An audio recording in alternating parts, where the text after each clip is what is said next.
To have you here this morning. I'm going to use this chair some this morning, a little bit different. I thought about using something like that. Does anybody have a problem with that? I mean, you're sitting down, right? So surely you don't have too much against it. But it's good to have you guys here today. Tonight, we're starting off our growth groups, so it's exciting times. We did our kickoff last week. Had a great time. We had good food, a great devotional, and got to watch the right team win last week, so that was fun. And just good fellowship. You know, it means a lot to be with a good, healthy Christian family, and I know that means a lot to you as well. If you haven't been plugged into a growth group, it's not too late. You can get plugged in tonight. I know we have one, me and Alan's are meeting at Lundy and Beth's, and they all start at 5:30. So you can come to ours, and if you want to go to, there's one that meets in Huber Heights, you can talk to Matt Folk or Jimmy Adams about that one. And then the other one is Ben Neely and Brandon Wolpert. You can talk to them. And then there would be one that meets here from 5:30 to 6:30. The others last about 5:30 to 7:30. So it's a really great time. So hopefully you're come by and get plugged in and have a great time with us. And so that's really good. Just want to tell everybody, Happy Valentine's Day. That's today. It's actually my nephew's birthday today on Valentine's Day. And just an exciting time that we can love one another and have an excuse to love one another like we need another one. But just Happy Valentine's Day. I thought about getting all the ladies roses, but I didn't want to do that. So I didn't do that. You know, I had a complete different lesson I was going to do today. And last night I just got I felt moved, and so I just changed it all last night. So I was up a little bit last night and up early this morning changing it. Back in the old days, before PowerPoint and presentations, I could just write something out. Nowadays, it's a presentation. And so I put this together, and I just feel really moved. I don't do that too often, just because I know what it takes to put something together. You can probably count on one hand on everybody in your row how many times I'll do that while you're here. But I just feel really moved to talk about this this morning, and hopefully it means something to you. So I'm going to talk about heaven, obviously by the picture behind me here. And it's really kind of like a conversational thing, I feel like. So I wanted to be more conversational and sit down here, and I didn't search on the web the right way to sit in front of a lot of people. But and so it's just interesting, how to do that, because I just want to talk about it. Because heaven should be on our mind a lot, I believe. And I've thought about it. How many times have I heard a sermon in my life on heaven? And I couldn't think of one. And maybe that's just me and the churches I've been into. I couldn't remember one sermon that was solely on heaven. Now, heaven's mentioned a lot, especially in the invitation towards the end. But a whole sermon focused on heaven, I couldn't think of one lesson. And so I wanted to take this opportunity. And so I titled this one, It's At. Okay? And I think that's at us Christians. And so, what's your image of heaven? What do you think about when you think about heaven? Of course, this isn't a picture that someone took of heaven and brought it down. And so here, you just this golden city, and you got this rainbow above it, which is pretty cool. And then you have this one here, you got Jesus there, and lions, and on the other side, on the side of this picture also, there's some lambs. And so it's just beautiful. And then, or you have this one right here, you got that street of gold going to heaven. Kind of like the Wizard of Oz, and it's just beautiful. It's just beautiful. The thing is, no matter what we think about, it's going to be infinite better than anything we can imagine. I mean, and I know we overuse that term infinite, but in this way, I don't think I'm overusing it. It's going to be infinite better than we can imagine. And so, why talk about heaven? And if you're like me, you've never really heard a sermon all focused on heaven, you may be thinking, why are we talking about heaven? And and in the Bible, there's 3 different kinds of heavens. Okay, if you read. There's the heaven that's up in the sky, the blue sky, the clouds, and the Bible refers that to heaven. And then you have the heavens. You have the stars and the sun and all the celestial beings, okay, up there. That's heaven. And then you have heaven where God is. And to me, wherever God is, that's heaven. You know, it's not that He has an address, okay? It's just wherever God is, that's heaven. It's kind of like, you know, if someone asks me, oh, where's home? You know, home to me is multiple things, okay? For me, one home is wherever my parents are. That's home because they're my parents, okay? Another one is where I grew up, Smyrna, Tennessee. That's a home. And then the home I'm living in now, Vandalia, northern Dayton, Ohio. And then the fourth one is heaven. Heaven is a home. Never been there. But yeah, I consider it a home. I'm definitely going to spend a lot more time there than I am here. Okay, that's my plan. And so yeah, so I think a lot of us, most of us, can consider 4 different places home. Maybe you're fortunate that this is Vandalia or Huber Heights is your home because it's your birth area. Maybe your parents still live here, so this is your home. And you live here now, this is your home. So this could be 3 of your 4 homes. But if you're a Christian, your 4th one is going to be heaven. And if you're not Christian, like the passage that I had FJ read, then your home will be hell. Not a happy thought. But for us Christians, it's heaven. And so why talk about heaven? It's our goal. It's really our goal in life to get to heaven. You know, when people come to Christianity, they decide to get baptized and become a Christian, it's either one of 2 reasons. 1, they want salvation, they want heaven, or 2, they don't want to go to hell. Either way is very valid. Okay? You know, there's a truck about to hit somebody, he jumps out of the way. And you ask him, why did you jump out of the way? Is it out of love of life or fear of the truck? It doesn't really matter. Well, if it's fear of the truck, then you shouldn't have jumped. And it's like, no, it's still valid. You may not really like your life, but you're so fear of the truck, you're going to jump anyways. And so likewise, you know, personally, I felt like even though I love heaven, I love Jesus, of course, I felt like I was probably brought to Christ more out of fear of hell. And that's okay. That's not wrong. You shouldn't feel guilty about that. But heaven is our goal. That's our truly end game. And when you go out on a journey, you discuss the destination. I hope you do. I hope you don't just take a bunch of people. All right, we're going to go on a trip. I'm not going to tell you where I'm taking you. Don't get on a trip like that. Don't do that. But you're going to talk about it. Hey, we're going to Walt Disney World. You know, when I took my family there a couple years ago, talked about it a lot. You know, the 6 months of planning beforehand, we said, this is where we're going to go. This is what we're going to do. I showed them pictures. I told them what to expect. And on the trip down there, we were excited.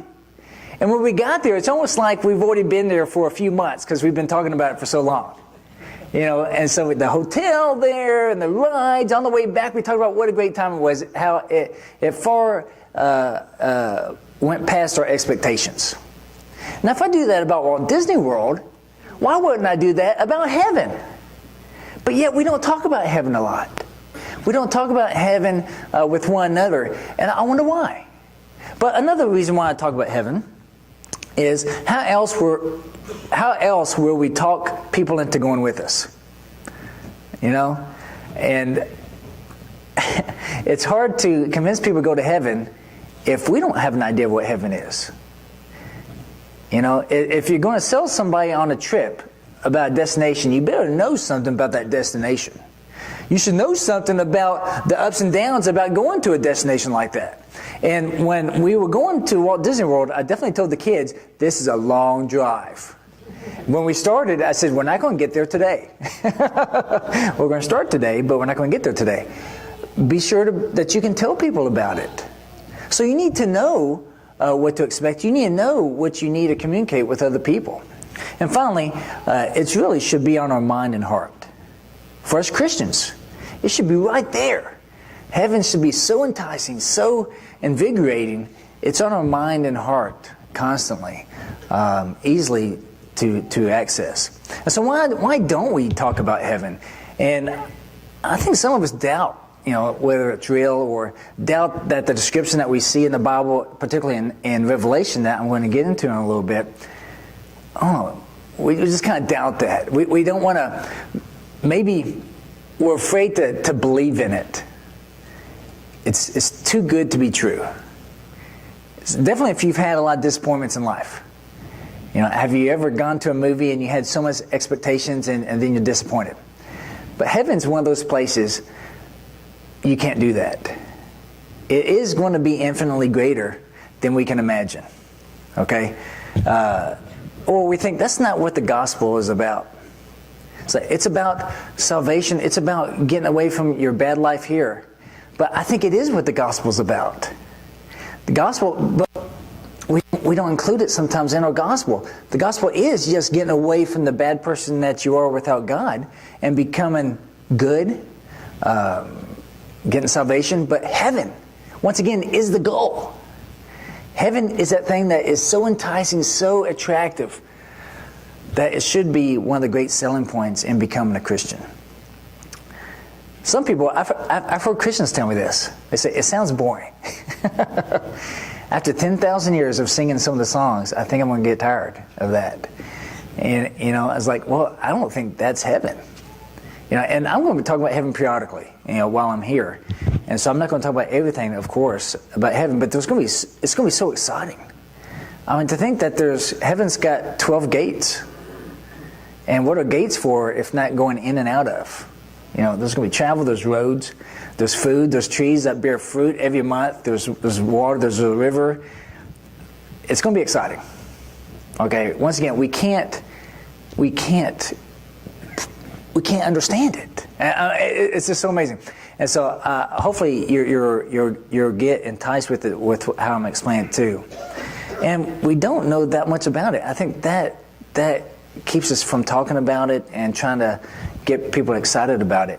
Because even though we know some about it in Revelation, there's a lot we don't know about it.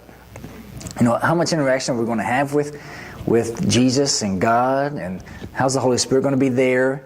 How about people that we've known before? So we don't want to sound like we know things about it, as if someone's going to get up there and find us. It's not exactly what you told me,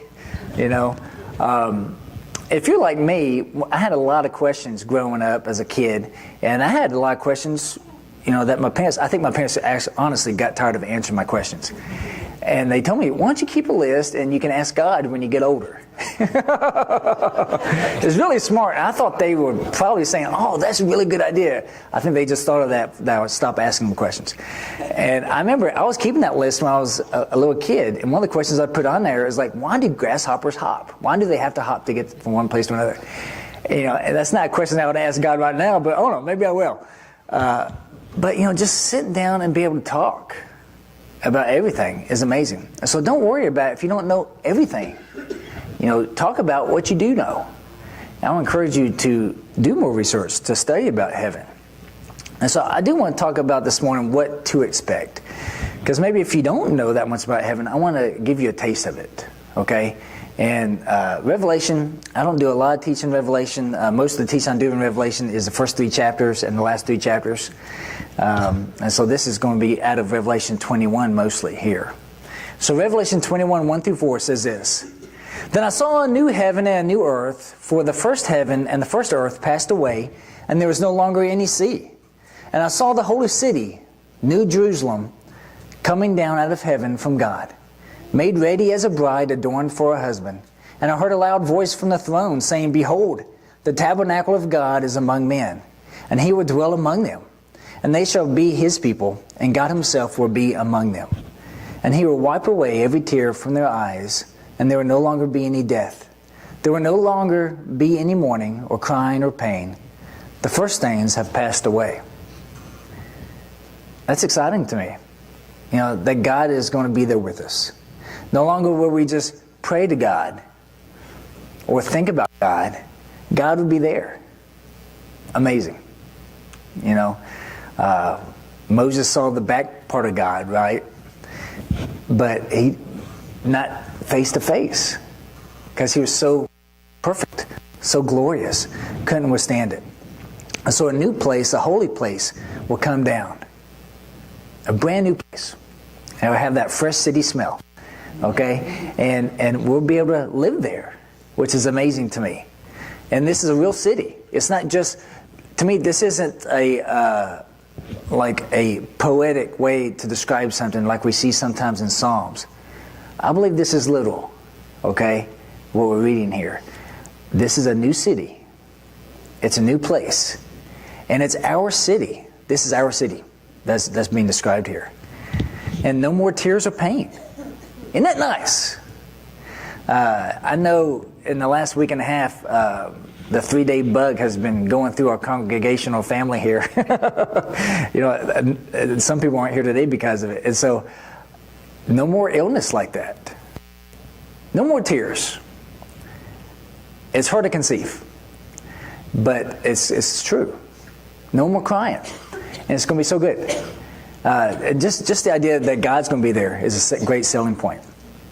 And FJ read the passage in between the last one and this one. So Revelation 21:15-17.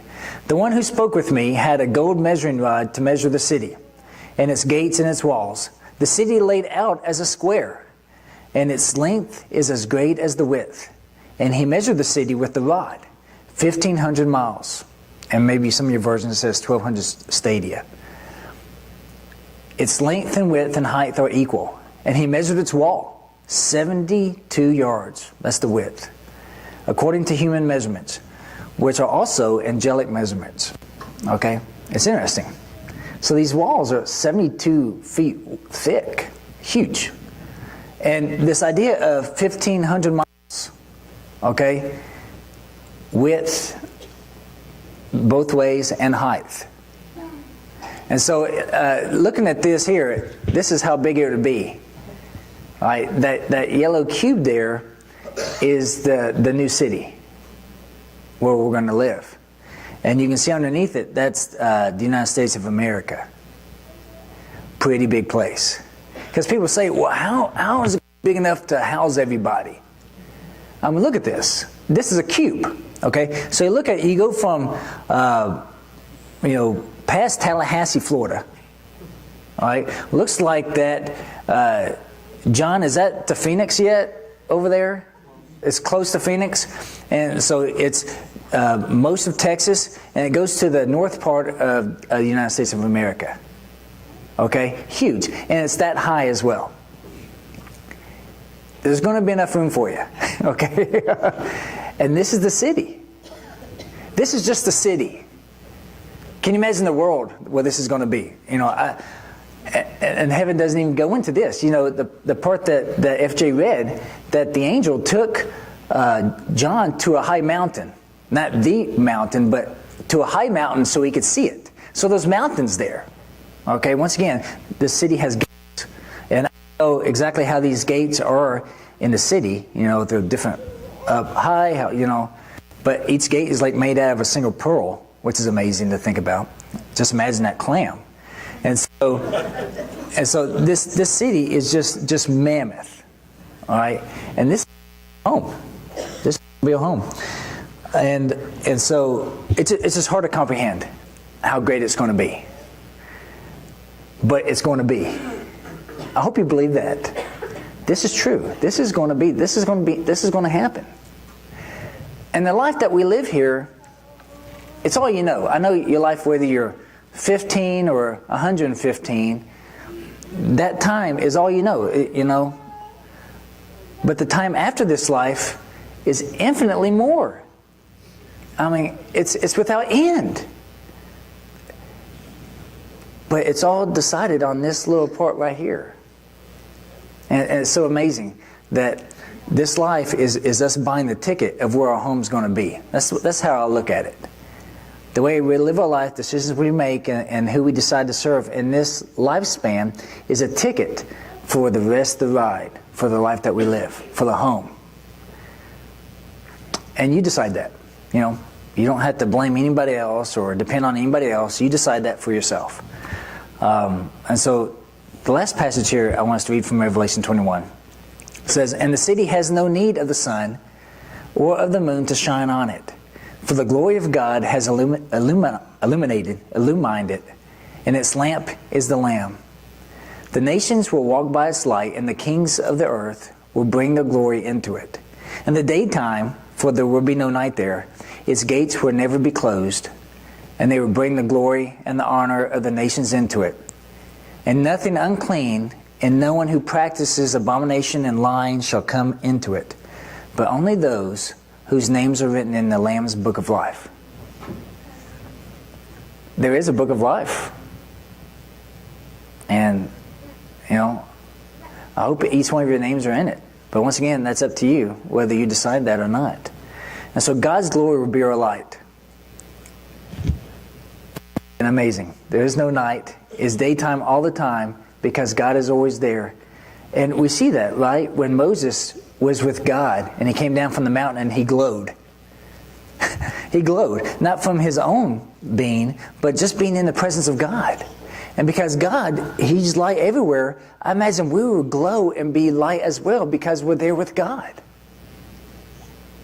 As we're going in and out of these 12 gates to do whatever God tells us to do, because I'm sure we'll have missions that He'll tell us to go, and we go to some place from the great city, they'll know where we're from, wherever we go or who we talk to, because we'll glow.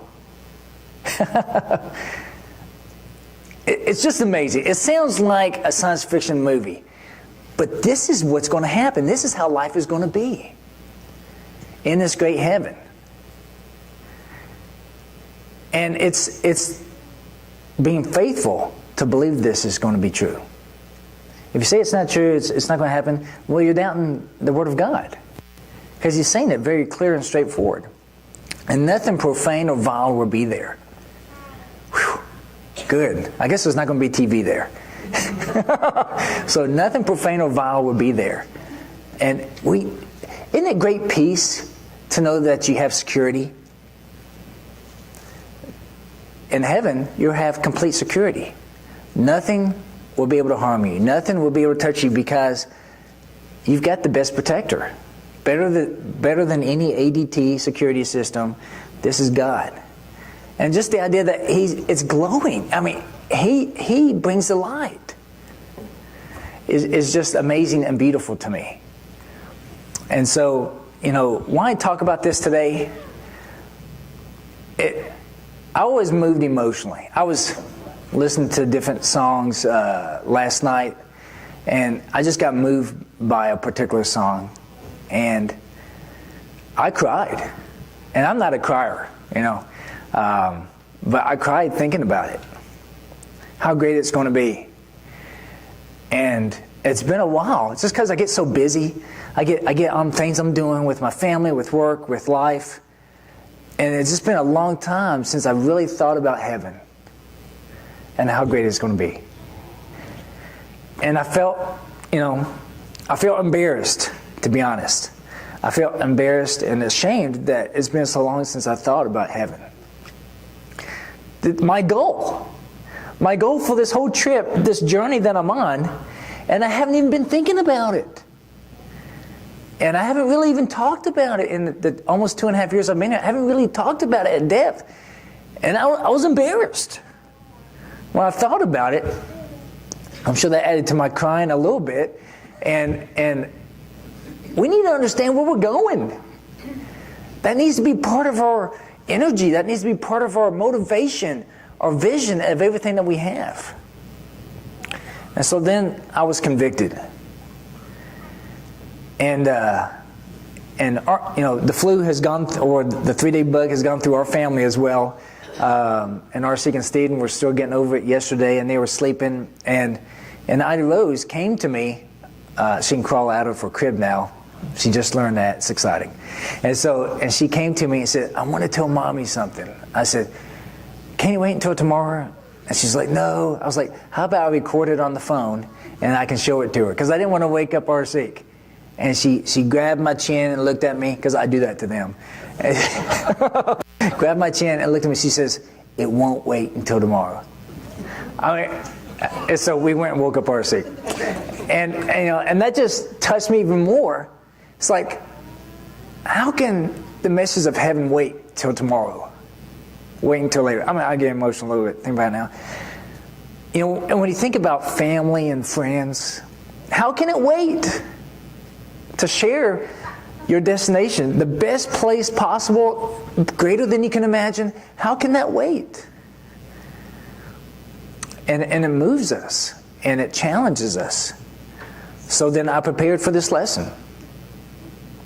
And so you have that choice. You know, when you get moved and you get convicted, you're left with a choice. It's like, emotion. Or do you prepare? And I can't say I always do, but this time I just said, you know what? I'll save that next lesson to next week. I won't get as much sleep tonight. And I prepared. You know? Because I felt convicted about it. About to talk about heaven with you. And I don't know why. I don't know. Maybe God moved me for some reason. I don't know. Maybe some of you are thinking about it. And so this idea of heaven, I want to share a couple of just little stories. And I used to be a doubter about some of these things, but these are people that for sure I know.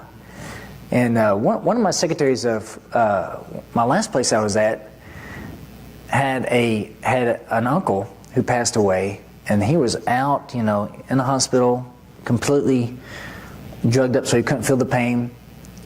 And he woke up and he said, "Jesus, I'm so glad to see you." And then he died. It sent chills when she told me that, and she was calm. She was telling me that. I thought, well, who knows what's going on there? But I've only lost like 2 semi-close people to me in my life that's passed on, and my closest is my Aunt Eula, who's actually no blood relation at all to me, but she's the closest thing I've ever had to a grandmother or grandfather, because I never knew my grandparents. And she passed away the year before me and RC got married. And probably one of the most spiritual people I know. I should have told this story a couple times before I came up here. And she was dying, and she woke up going like this. Said, I want to get to the feet of Jesus. And she died. I believe it.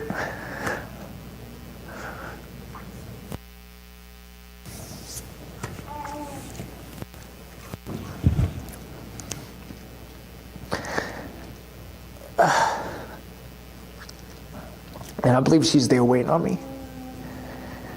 And I believe all the people that's gone on are waiting on us. And we're going to be together again someday. And I just don't think we talk about it enough. That we're afraid to. It's always harder to talk when you're crying a little bit and trying to tell yourself to stop crying. But, and I always, I've told people this a lot. And I haven't been telling people as much, but I remember even 15 years ago, even 20 years ago, I would tell people that, hey, if I don't see you again, I'll meet you at the South Gate. I'm from the South, and I'll meet you at the South Gate if you look for me. If you get there for me, meet me there. If I get there for you, I'll meet you there. And so, same goes to you. I'll be at the South Gate. And you know what? I look forward to you coming to my place up in heaven.